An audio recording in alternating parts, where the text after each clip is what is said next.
Bienvenue. Devant moi se trouve l'impressionnant R2 Ultra. Et aujourd'hui, je vais vous montrer en détail comment réinitialiser complètement cet appareil via le mode de récupération avancé. Avant de commencer, je tiens à préciser que vous pouvez effectuer ce type de réinitialisation afin de supprimer un verrouillage d'écran si vous en avez un et que vous ne connaissez pas le code. Pour cela, il faut d'abord éteindre l'appareil, donc nous allons maintenir le bouton d'alimentation enfoncé et sélectionner éteindre. Cela va évidemment éteindre l'appareil et une fois que c'est complètement fait, nous voulons le retourner.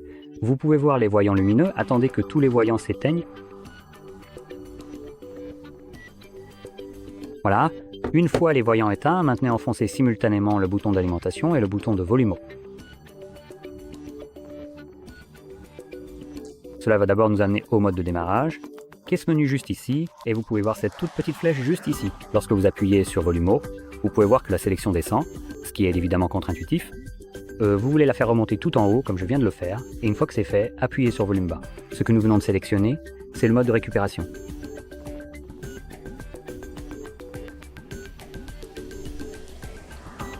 Maintenant, attendons un instant, et cela devrait nous amener soit directement en mode de récupération, soit sur cette page. Si vous voyez cette page, commencez par maintenir le bouton d'alimentation enfoncé, puis appuyez une fois sur le volume vers le haut, ce qui nous redirigera ensuite vers le mode de récupération. Et ici, en utilisant les boutons de volume, nous pouvons maintenant les utiliser tous les deux pour naviguer.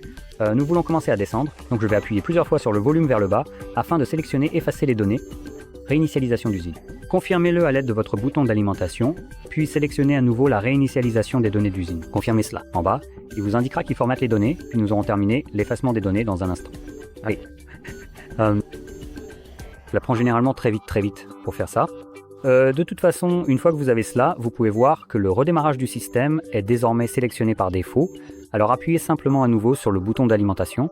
Cela lancera un redémarrage et continuera à réinitialiser l'appareil en arrière-plan. Maintenant, cela prendra environ 1 à 2 minutes pour se terminer, plus ou moins.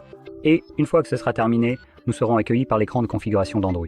Je reviendrai donc une fois que cela sera visible pour moi.